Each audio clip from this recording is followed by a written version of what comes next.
English football isn't just a sport, it's a cultural crucible. For over a century, stadiums have been stages for working-class pride, local rivalries, and raw emotion. But in the 1970s and 1980s, something shifted. Hooliganism exploded, turning terraces into tinderboxes. Gangs, or firms, staked their claim to stadiums, treating matches like turf wars. This wasn't just about supporting your team, it was about dominating the enemy. Economic decline, social unrest, and tribal loyalties fueled the fire. By the 1980s, English football was synonymous with chaos, and certain grounds became infamous for their volatility.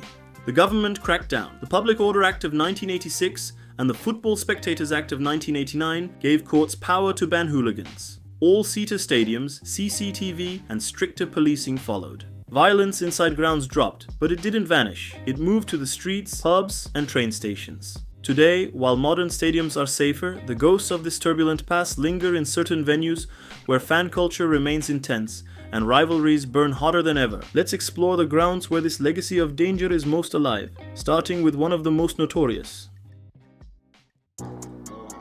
The Den, home of Millwall Football Club, is a name that sends shivers down the spine of English football fans. Tucked in the gritty heart of South London, this stadium has long been a symbol of defiance and danger. Millwall's fan base embraces their outsider status, with their infamous chant summing it up, "No one likes us, we don't care." But why does the Den carry such a fearsome reputation? In the 1970s and 1980s, Millwall's supporters, led by the notorious Bushwackers firm, were at the forefront of hooliganism. The 1985 Kenilworth Road riot against Luton Town saw Millwall fans tear up seats, hurl missiles, and clash with police in a frenzy that injured dozens. The chaos spilled onto the pitch, leaving a trail of destruction. Fast forward to 2009, and history repeated itself at Upton Park during a League Cup match against West Ham. West Ham fans invaded the pitch, Millwall supporters retaliated, and a fan was stabbed in the ensuing street brawls. The rivalry with West Ham, rooted in early 20th century dockworker disputes, is one of England's fiercest, with matches so volatile that authorities have considered playing them behind closed doors. Yet it's not just history. Millwall's fan culture thrives on intensity. The dense compact stands amplify the noise, creating an intimidating cauldron for visiting teams and fans. Even today, the Bushwackers' legacy looms large, with younger fans carrying the torch of that defiant, us against the world mentality. While most Millwall supporters are passionate but peaceful, the minority who embrace the club's notorious past keep the Den's dangerous reputation alive. Head north to Leeds and you'll find Elland Road, a stadium where the weight of expectation and a ferocious fan base create an electric, sometimes menacing atmosphere. Leeds United supporters, led by the service crew, have a global reputation for loyalty and infamy.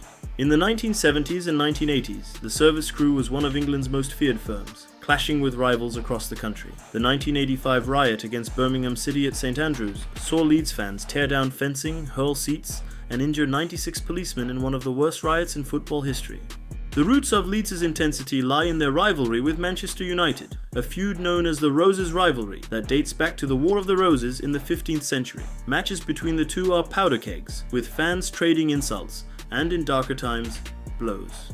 In 2003, 2 Leeds fans were stabbed to death in Istanbul after a UEFA Cup match against Galatasaray, a grim reminder of how fan passion can spiral into tragedy. Today, Elland Road remains a fortress. With over 37,000 fans packing the stands, the atmosphere is unrelenting. The service crew may be less prominent, but Leeds fans' unwavering devotion and occasional flare-ups, like the 2013 arrests for violent disorder, keep the stadium's edge sharp. For visiting teams, playing at Elland Road feels like stepping into a lion's den.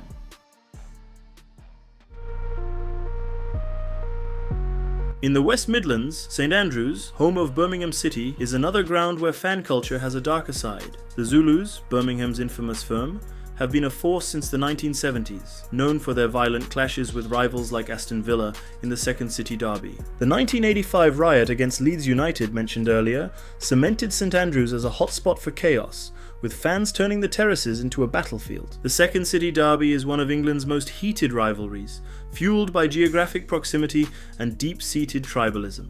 In 2010, after a League Cup match, Birmingham and Aston Villa fans clashed outside St Andrews, resulting in 14 injuries. The Zulus' reputation for violence, combined with the club's passionate working-class fan base, makes St Andrews a daunting venue. Even smaller incidents, like the 2019 pitch invasion where a Birmingham fan assaulted Aston Villa's Jack Grealish, highlight the undercurrent of tension that still simmers.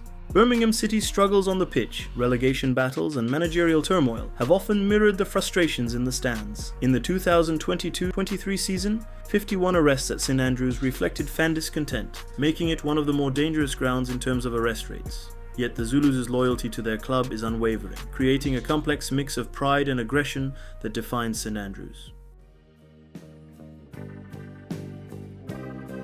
No discussion of dangerous football grounds is complete without Hillsborough, Sheffield Wednesday's historic stadium. On April 15, 1989, the Hillsborough disaster changed English football forever. During an FA Cup semi-final between Liverpool and Nottingham Forest, a crush at the Leppings Lane end, exacerbated by poor crowd management and anti-hooligan fencing, claimed 97 lives. It wasn't fan violence that caused the tragedy, but the disaster exposed the dangers of overcrowded terraces and inadequate safety measures. Hillsborough's legacy is complex. The disaster led to sweeping reforms. Terraces were replaced with all-seater stadiums, and safety protocols were overhauled. Yet the tragedy left a deep scar on the wider football community. While Hillsborough today is one of the safer grounds, its historical significance as a site of loss keeps it in the conversation about football's darker side. Sheffield Wednesday fans remain fiercely loyal, and the rivalry with Sheffield United, the Steel City Derby, adds intensity to matches at Hillsborough. Clashes between fans have been rare in recent years, but the emotional weight of the stadium's past makes every match feel like a pilgrimage. Today, English football grounds are safer than ever thanks to decades of reforms. CCTV, all-seater stadiums and stricter policing have curbed in-stadium violence, but danger hasn't disappeared, it's evolved. Rival firms now arrange meetups away from stadiums to avoid detection, and social media amplifies tensions, with fans taunting rivals online. Derby matches, like West Ham versus Millwall or Leeds versus Manchester United, see up to 70% more violence than regular games, driven by deep-rooted rivalries and group dynamics. Yet, English football's fan culture is also its heartbeat. The passion, the chance, the unwavering loyalty, these are what make the game unforgettable. But amidst the chaos, there's beauty. The same fans who chant for battle also sing for glory. They live and breathe their clubs, turning stadiums into cathedrals of devotion. These grounds remind us that football is more than a sport, it's a way of life. So, what's your take? Have you been to one of these stadiums? Felt the roar of the crowd? Drop a comment, share your story, and let's keep the conversation going. If you loved this deep dive, hit that subscribe button for more epic football stories. Until next time, stay passionate, stay safe, and keep loving the beautiful game.